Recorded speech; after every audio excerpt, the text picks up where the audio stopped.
గురుపదద్వంద్వం అవాంగ్మానసగోచరం సత్యం త్రైపురం మహా బ్రహ్మాస్తకుంఠాం సుదీం సర్వరత్నమయీం వందే గాయత్రీం వేదమాతరం.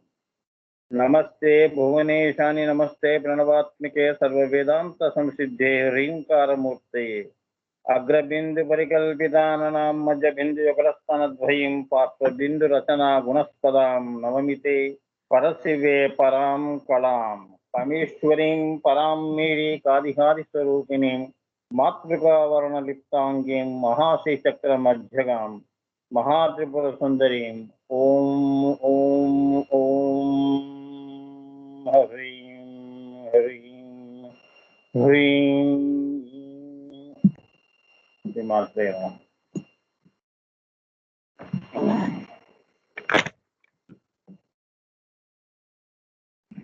ఓం ఓం ఓం ఓం హ్రీం ఓం ఓం హ్రీం ఓం ఓం ఓం ఓం అఖండాత్మ పరచిద్గణ నిసర్గదత్త ఓం నిసర్గాత్మ పరచిద్గణ ఖండదత్త ఓం పరానంద చిన్మయఘన బ్రహ్మదత్త ఓం విరాట్ స్వరాట్ సామ్రాట్ ఘన విష్ణుదత్త ఓం సర్గస్థితి లయానంద త్రిపుర దత్త ఓం సార్వత్రిక చక్రేశ్వరి సదాఖ్య శ్రీ లలిత ఓం నిరంజన నిర్వికల్ప నిస్తుల ఘన నిత్యదత్త ఓం మాయాంతరాయ మాయాంతరాత్మ మాయాగణ మోక్షదత్త ఓం మృత్యోర్మృత్యు మృత్యుంజయ మిహిర దత్త ఓం పూర్ణ బ్రహ్మ పరిస్థితి గణ జ్ఞానదత్త ఓం విశ్వరూప చక్షుర్గణ విజయ దత్త ఓం దత్తోహం సోహం శివోహం శ్రీమాత్రే నమః. గురుకృప మాతృకృప నాన్న. మనం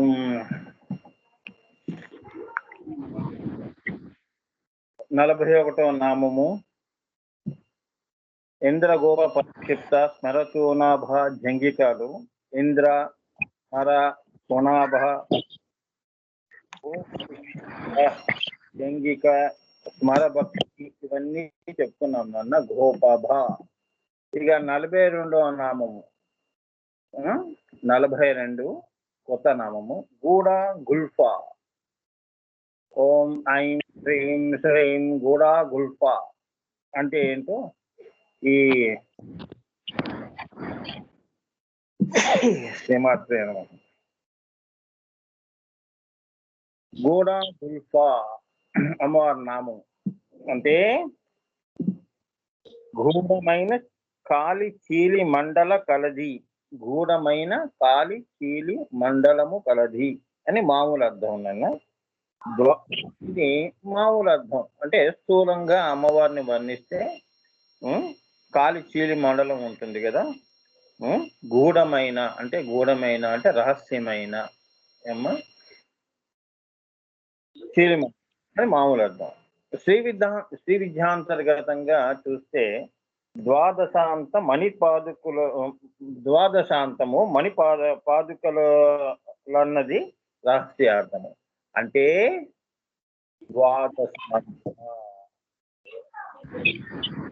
అంటే మూలాధార స్వాదిష్టానం దగ్గర నుంచి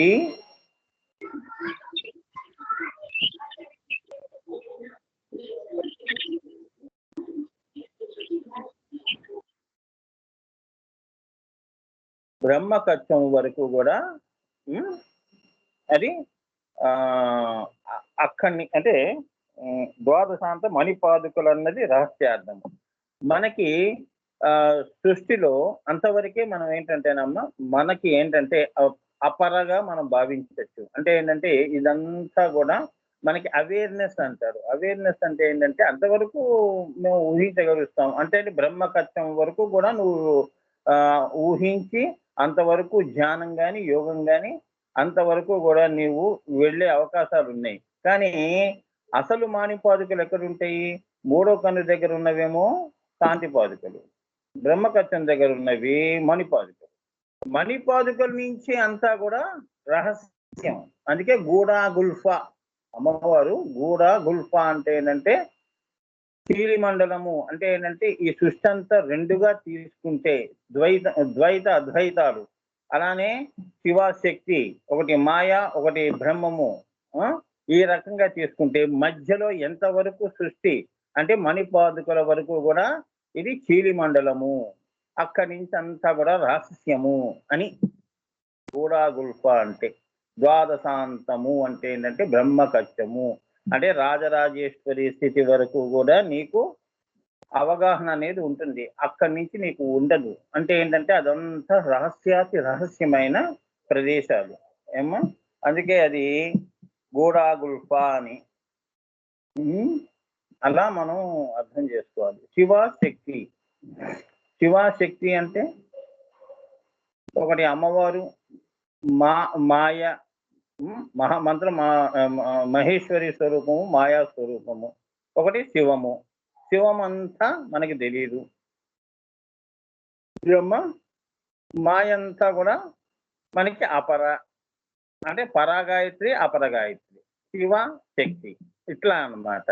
అంటే సృష్టిలో ఆయన ఉంటాడు, అమ్మవారు ఉంటుంది. కానీ ఏంటంటే అసలైన మణిపాదుకుల దగ్గర నుంచి కూడా సృష్టి అంతవరకు మాయ, అక్కడి నుంచి ఏంటంటే మణిపాదుకల నుంచి రహస్యమైన నిర్వికల్ప సమాధుల్లోకి వెళ్ళేదంతా కూడా గూఢాగుల్ఫ అని చెప్తున్నారు. అంటే ఎక్కడైతే ఈ పరా అపర అనేది చీలిందో బార్డర్ అంటారు ఏమా, బార్డర్ అంటారు అవునా. ఆ బార్డర్ అనేది ఏదైతే ఉందో పరిధి అంటారు కదా, ఆ పరిధి వరకు అవతలంతా కూడా గూఢాగుల్ఫ. సో అవి మహాయాగంలో తప్ప తెలియనివి, ద్వాదశాంతమే మనది. ఇక్కడ ఒక రహస్యం చెప్తున్నారు నన్న, నీకు మహాయాగము అంటే స్థూలలో బహిర్యాగము అది పండించుకొని, అంతర్యాగము గురువులు ఇచ్చిన మంత్రాన్ని పండించుకొని, అది ప్రాణంగా మలుచుకొని, ఉదాన ప్రాణ ఉత్పత్తి చేసుకొని, దాన్ని మళ్ళీ జ్యోతిగా, దాన్ని మళ్ళీ అదే జ్యోతిగా మళ్ళీ మారి, ఆ జ్యోతి మళ్ళీ బ్రహ్మకత్యం వరకు ద్వాదశాంతం వరకు కూడా అది అది మహాయాగము అంటారు. అంటే బహిర్యాగము మనసుతో చేసేది అంతర్యాగము, ప్రాణంతో చేసేది రహుయాగము, ఆత్మతో నువ్వు చేసేదంతా మహాయాగములో నీవు ద్వాదశాంతము వెళ్తావే. ద్వాదశాంతము అంటే రాజరాజేశ్వరి స్థితి, అక్కడి నుంచి మొదలు ద్వాదశాంతము. ఆ స్థితి అంతా కూడా ఏమిటి, మణిద్వీప వర్ణన అంటారు. అది రహస్యం. మణిద్వీప వర్ణన ఎక్కడుంటుందో తెలుసు కదా, మీరు చదువుతారు కదా, సువాసినులందరూ కూడా మణిద్వీప వర్ణన చేస్తుంటారు కదా, అది అక్కడి నుంచి దాన్ని మణిద్వీపము అంటారు. సహస్రారం బిందు మండలము ఎక్కడ, సహస్రారంలో కర్ణికలో నేను కర్ణమాల్లో చెప్పాను. గురువుగారు ఆనందగన వారి ఆశీస్సులతో నేను చెప్పాను కదమ్మా, మూలాధారం నుంచి అమ్మవారు బయలుదేరి కర్ణికలో అయ్యవారిని కలవటం అంటే రెండు ఒకటి కావటం.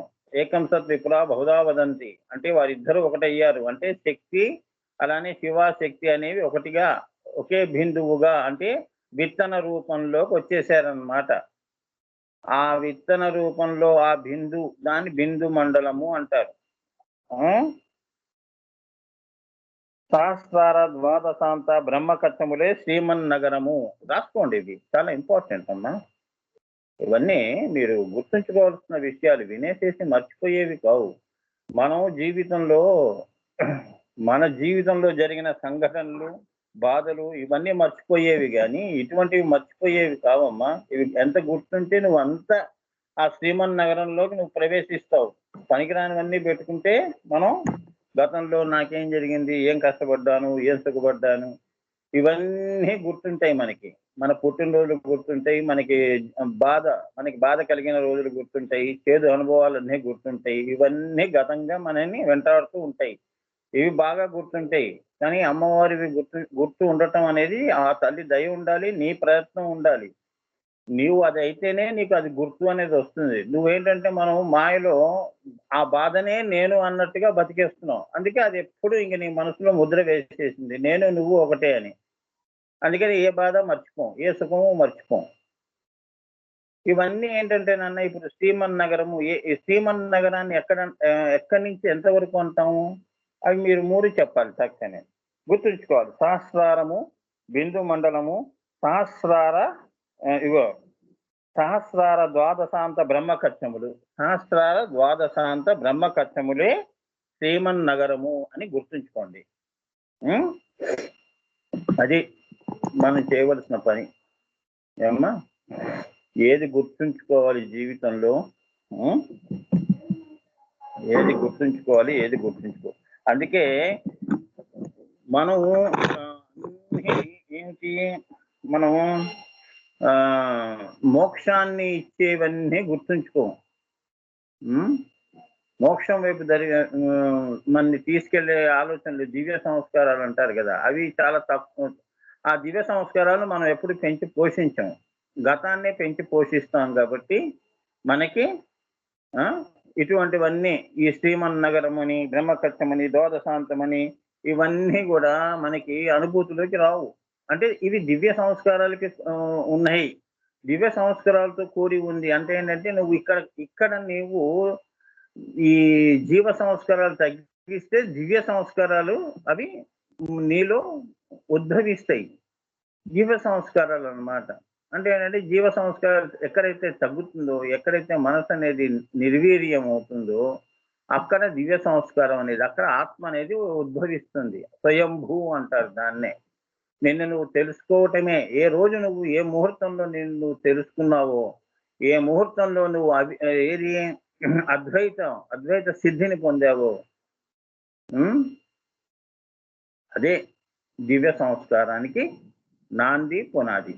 చాలా అందుకే శ్రీమన్నగరము అంటే ఏంటంటేనమ్మా, అది ఇక్కడ భూమి మీద ఉండి మనం చూసేవి కావు.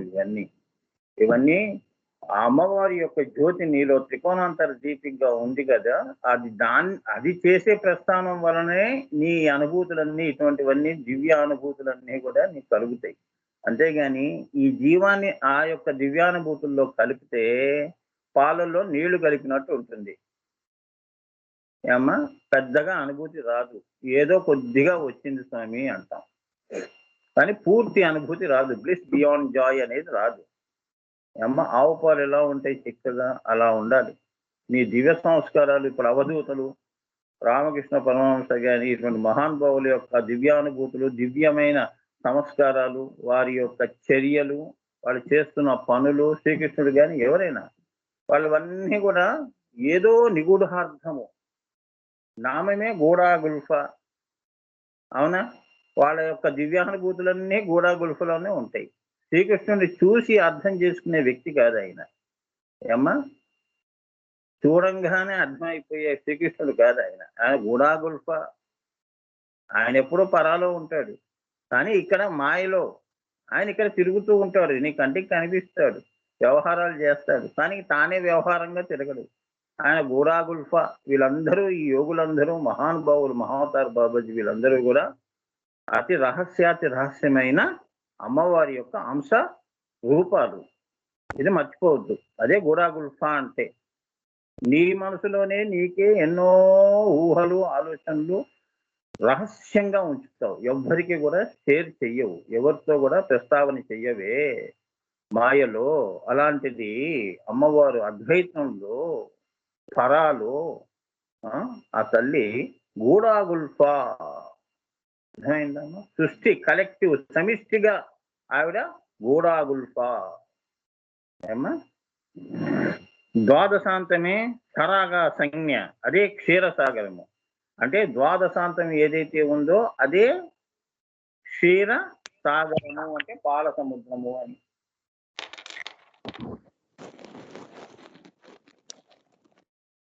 అమ్మా, పాల సముద్రం ఎక్కడుంది?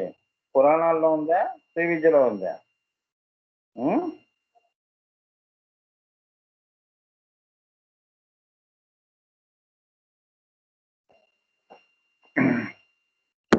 క్షీరసాగరము అంటే ఈ ద్వాదశాంతము అంటే ఏంటంటే ఆ పరాశూన్యము. ద్వాదశాంతం తర్వాత ఏముంది? ఇంకా లలిత అమ్మవారే కదా, ఉల్లలితే కదా. అదంతా అనంతమంతా కూడా క్షీరసాగరము అంటున్నారు ఆయన.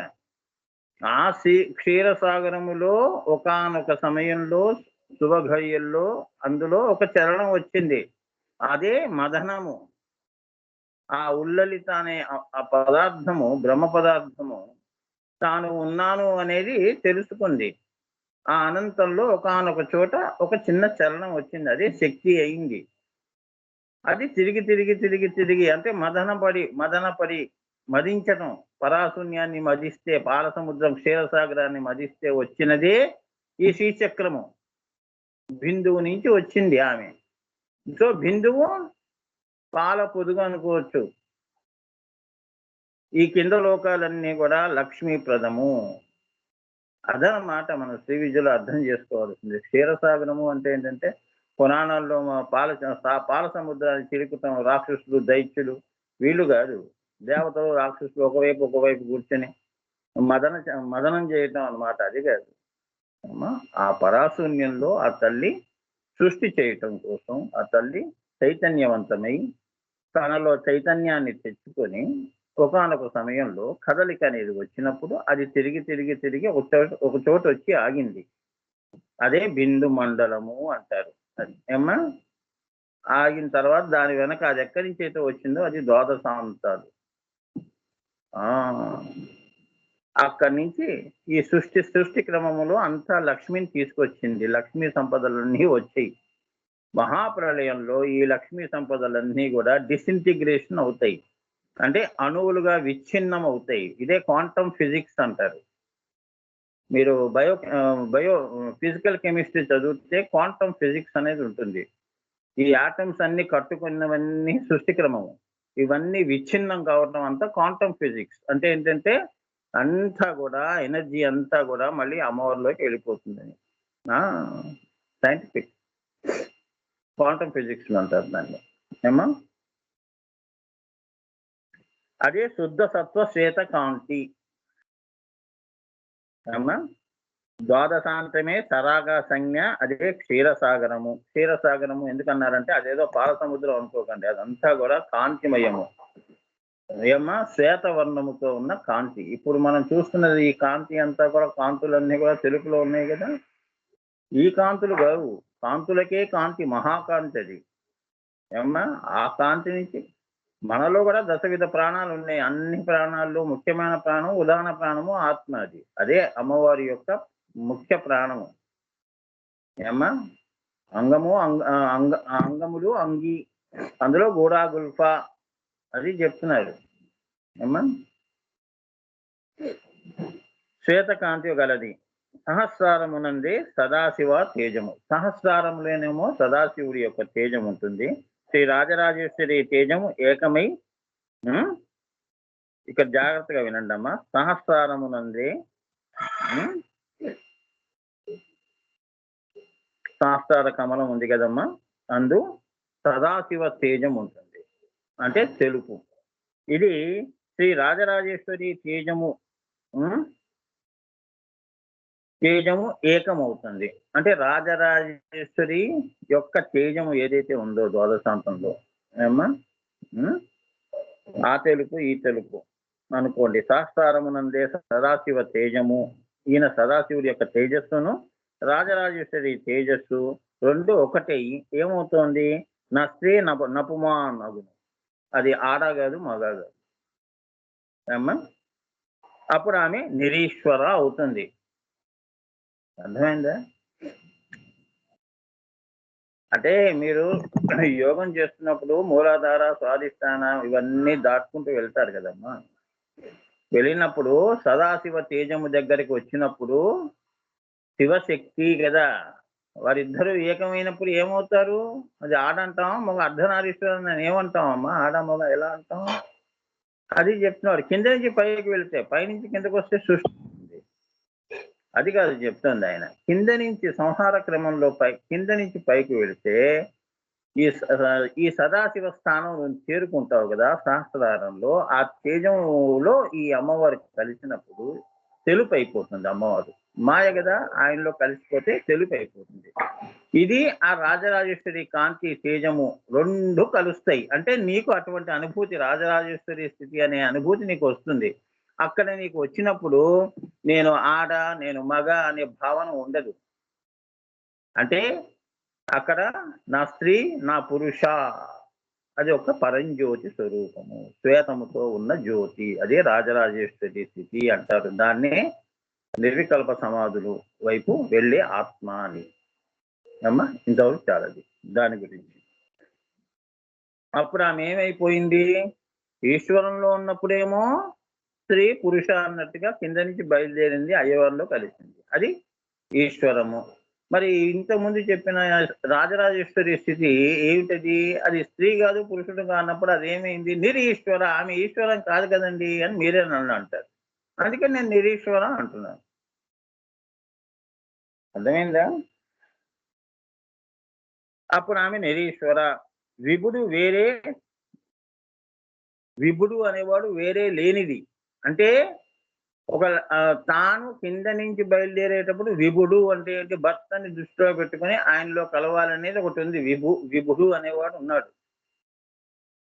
ఆ స్థితికి చేరుకున్నప్పుడు అప్పుడు విభుడు లేడు. ఈ తేజము రాజరాజేశ్వరి తేజము అంటే ఆ స్థితిలో ఈ తెలుపు ఆ తెలుపు కలిసిందని. ఇప్పుడు మనం పోయిన తర్వాత మన ప్రాణం ఎక్కడ కలుస్తుంది, పంచభూతాల్లో కలిసిపోతుందని అంటున్నాం కదా. ఆ తేజస్సులో ఇలా ఇది కూడా అందులోకి వెళ్ళిపోయిందని. మనం ఇప్పుడు ఉన్నంత వరకు ఈశ్వరం, పోయిన తర్వాత ఇక నిరీశ్వరము అని అర్థం చేసుకోండి. అంటే సాపేక్షంగా అర్థం చేసుకోండి, అంతేగాని ఇది తీసుకెళ్ళి దానికి ముడయ్యద్దు. అది పరావిద్య, ఇది అపర విద్య. ఇది మీ అండర్స్టాండింగ్ కోసం నేను చెప్తున్నాను అమ్మా.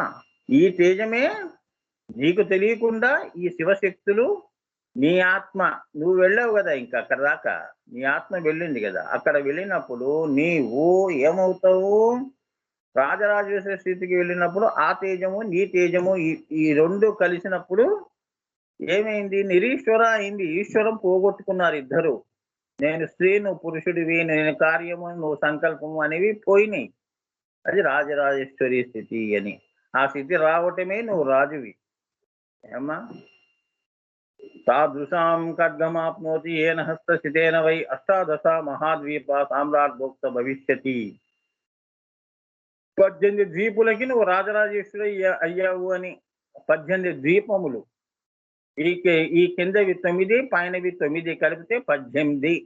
మరి నువ్వు ఏమంటారు, రాజరాజేశ్వరి అంటారు. నేను అబ్బో ఆ స్థితికి వెళ్ళారండి వాళ్ళు.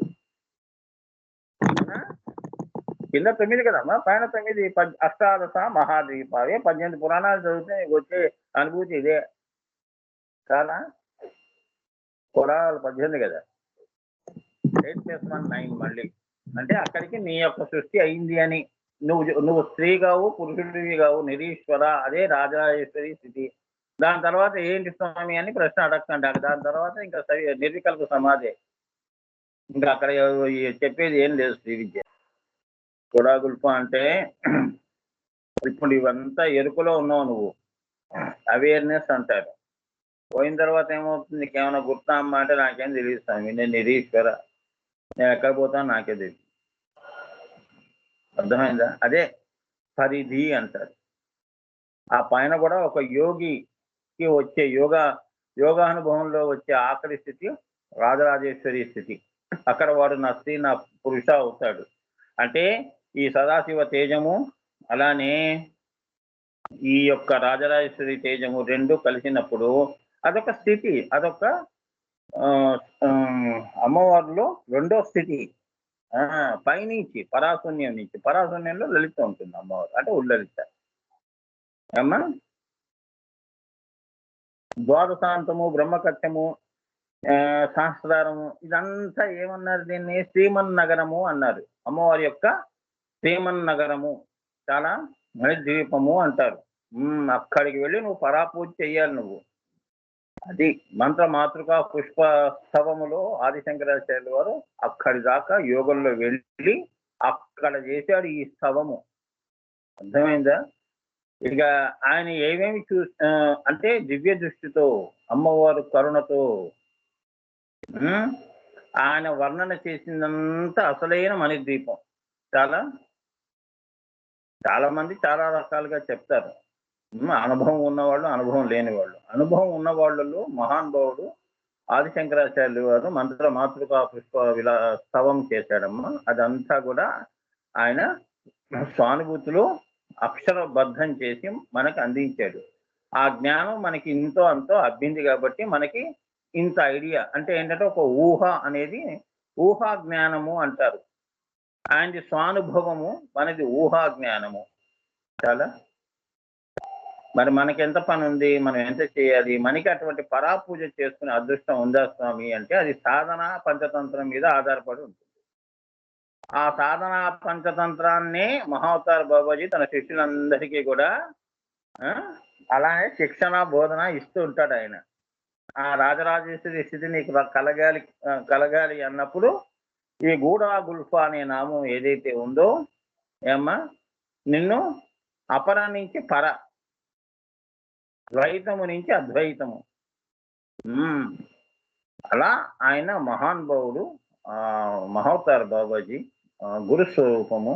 అమ్మవారి గురు గోవింద రూపిణి స్వరూపం కాబట్టి ఆయన అక్కడ అలా శిక్షణా బోధన తన శిష్యుడికి ఇస్తాడమ్మా. అలా ఇచ్చి వాళ్ళందరినీ కూడా ఆ అష్టాదశ మహాద్వీప సామ్రాట్ భోక్త భవిష్యతి అంటే సామ్రాట్ అంటే ఏంటంటే స్వరాట్ సామ్రాట్ అంటున్నాను కదా. ఆ స్థితిలో నిన్ను శిక్షణ బోధన ఇచ్చి కూర్చోబెడతాడు.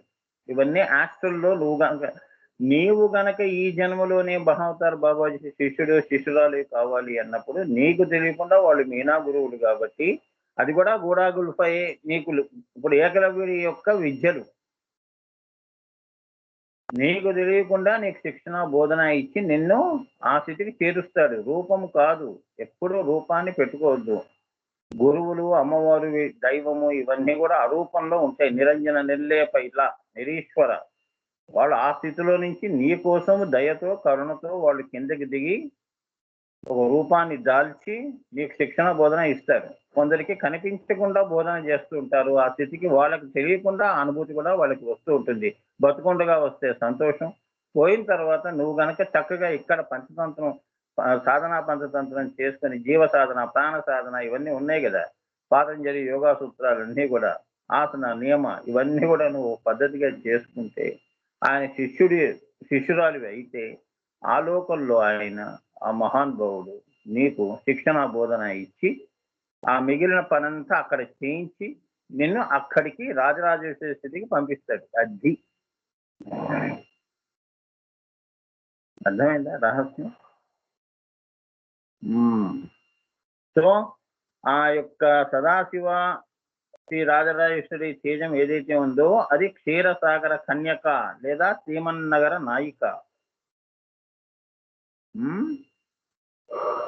తేజం ఉంది కదా రాజరాజేశ్వరి తేజమే ఏమన్నారు? క్షీరసాగర కన్యక లేదా శ్రీమన్ నగర నాయిక. ఆమె నాయిక. మరి ఇక్కడ కూడా నువ్వు రాజరాజేశ్వరి కదా, రాజులకే రాజు. ఎప్పుడవుతావు రాజులకి రాజు? రాజు కావడానికే తలపానం తోకొస్తాం.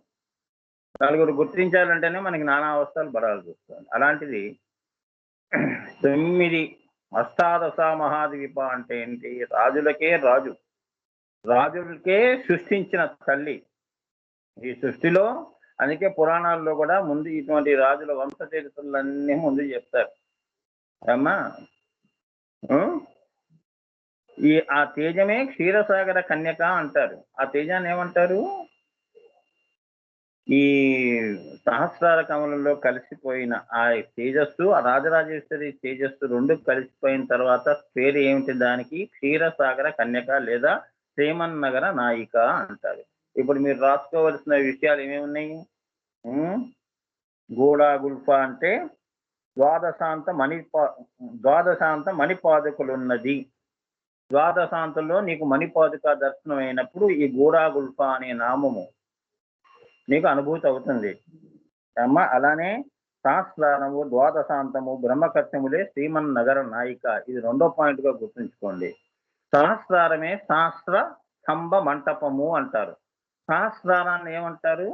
సహస్ర 1000 స్తంభ మంటపము అంటారు. వరంగల్లో 1000 స్తంభాల గుడి అంటున్నారే, అవి కాదు. ఇగో ఇది దృష్టిలో పెట్టుకుని ఇక్కడ వరంగల్లో ఆ రాజులు ఆ 1000 స్తంభాల గుడి నిర్మించారు. అది రహస్యం. దాన్నే సహస్ర స్తంభ మంటపము అంటారు. వరంగల్ వెళ్ళినప్పుడు మీకు ఇది గుర్తుకు వస్తుంది. ఆ సహస్రారమే సహస్ర స్తంభ మంటపము, ద్వాదశాంతము దానిపైన సరాగా సంజ్ఞ, అదే క్షీరసాగరము అంటే పరాశూన్యము అని. అదే శుద్ధ సత్వ శ్వేత జ్యోతి, అది తెలుపు వర్ణంలో ఉంటుంది. క్షీరసాగరం పాలు తెలిపే కదా. సో సహస్రారమునందే సదాశివ తేజం ఉంటుంది. ఎక్కడ సహస్రారంలో అక్కడ సదాశివ తేజం ఏదైతే ఉంటుందో శ్రీ రాజరాజేశ్వరి తేజము ఈ రెండు కలిసి నా స్త్రీ నా నపుమాన్ అగును. అంటే ఏంటంటే నువ్వు అక్కడ దాకా వెళ్ళినప్పుడు నువ్వు స్త్రీ కావు, ఈ స్పృహ కూడా పోతుంది. నేను జ్యోతిని, పరంజ్యోతిని అనే రూపం వస్తుంది, జ్యోతి స్వరూపం అవుతావు. అప్పుడు ఆమెను ఏమన్నారు? నిరీశ్వర అన్నారు. ఇలా పాయింట్ వైజ్ గా రాసుకుంటే మీకు ఈ నామం ఎప్పుడు ఉంటుంది. విభుడు వేరే లేనిది అంటే ఏంటంటే కింద విభుడు ఉంటాడు, కింద ఒక లక్ష్యం ఉంటుంది నీకు. నేను బ్రహ్మ శాస్త్రార కమలం యోగంలో నాకు విచ్చుకోవాలి స్వామి అనేది ఒకటి పెట్టుకుంటావు. కర్ణికలో శివుణ్ణి తేజ అంటే మూలాధారంలో ఉన్న ఎనర్జీ కుండలేని శక్తి అయ్యవారిలో కలవటం వరకు విభుడు ఉన్నాడు. అక్కడి నుంచి ఆయన వాళ్ళిద్దరూ నిరీశ్వరం అవుతారు. ఈ ఈశ్వరంలో కలిసి ఈ రెండు మళ్ళీ నిరీశ్వరంలోకి వెళ్తాయి. దాన్నే ఏమన్నారు? నా స్త్రీ నా నపుమా. అప్పుడు ఆమె నిరీశ్వర అవుతుంది. ఆ తేజమే క్షీరసాగర కన్యక అంటారు. ఆ తేజాన్ని ఏమంటారు? టెక్నికల్ గా చెప్పాలి, క్షీరసాగర కన్యక లేదా సీమన్నగర నాయిక అయిందని. అంటే నీవు అక్కడ దాకా వెళితే సీమన్నగర నాయిక అవుతావు నువ్వు. అది చెప్తున్నారు. రాజరాజేశ్వరి స్థితి అంటే అంత గొప్ప స్థితి అని. కింద మూలాధారంలో ఉండటం గొప్పతనం కాదు, స్వాధిష్టానంలో ఉండి అన్ని ఆలోచనలు చేసుకుంటూ కూర్చునేది గొప్ప స్థానము కాదు. అది ఈ 9 చక్రములు, ఆ పైన 9 చక్రములు దాటిన వారు రాజరాజేశ్వరి స్థితి. దాన్నే ఏమన్నారు? సీమన్నగర నాయిక. గూడాగుల్ఫా శబ్దము చేత క్రింద ఉన్న పాదుకలని అర్థం చేసుకోవాలి. అంటే గూడాగుల్ఫా అంటే ఈ శబ్దము చేత క్రింద ఉన్న పాదుకలని అర్థం చేసుకోవాలి. అది రహస్యం. అంటే నువ్వు కాంతి పాదుకలు దాటి మణి పాదుకల దగ్గరికి వచ్చావు నాయన. వాళ్ళిద్దరూ కలిసినప్పుడు రెండు ఒకటైనవి. ఆ ఒకటి వెళ్ళి రాజరాజేశ్వరి స్థితి ఒకటే. ఆ ఒకటి మళ్ళీ లలితలోకి వెళ్ళిందంటే సున్నా, ఏమీ లేదు, నిరీశ్వరము అని చెప్తున్నాడు. అందుకే పాదుకలు, అందుకే మనకి సాంప్రదాయంగా పాదుకలని పెట్టారు. గురు పాదుకలనండి, శివ పార్వతుల యొక్క మరి వాళ్ళిద్దరూ వాగర్ధ వ్యవసాయం పుడతాయి కదా, శబ్దము అర్థము వాళ్లే కదమ్మా. సో వారి పాదుకలు స్థూల పాదుకలు మూడో కన్ను దగ్గర కాంతి అవుతాయి. అక్కడి నుంచి బ్రహ్మకచ్చంలో రాజరాజేశ్వరి స్థితిలో మణిపాదుకలు వస్తాయి. అక్కడి నుంచి మళ్ళీ నిరీశ్వరంలో వెళ్ళినప్పుడు పరాశూన్యంలో అది ఉల్లలిత అయిపోతుంది. ఏ పాదుకలు ఉండవు, సున్నా అయిపోతుంది. చాలా దీన్ని బట్టి నీకు పాదుక అన్నప్పుడు ఏంటి? పాద విభూతులు. ఈ సర్వ సృష్టి, ఈ ఉల్లలిత అమ్మవారి ఈ యొక్క సృష్టి అంతా కూడా ఆవిడ ఒక్క పాదముతో సమానము. అంటే ఏంటంటే 1/4 త్రిపాద్ అని ఉంది కదా, త్రిపాద్ విభూది ఊర్ధ్వం దివి అని. అంటే 4లో ఒక వంతు సృష్టి చేసింది, 3 వంతులు పైనే పెట్టేసింది పరాశూన్యంగా అని. ఆ ఒక్క వంతే ఈ గురుపాదుకలు అని. అవే ఇలా గురుపాదుకలుగా వచ్చాయి. మణిపాదుకలు, కాంతి పాదుకలు, స్థూల పాదుకల్లా వచ్చాయి. ఇది పట్టుకునే మనం వెళ్ళాలి, అది చెప్తున్నారు. అది రహస్యం. పద్మాసనంలో అమ్మవారు చీలమండలను కళికా స్థానంలో దాచిపెట్టుకుంది.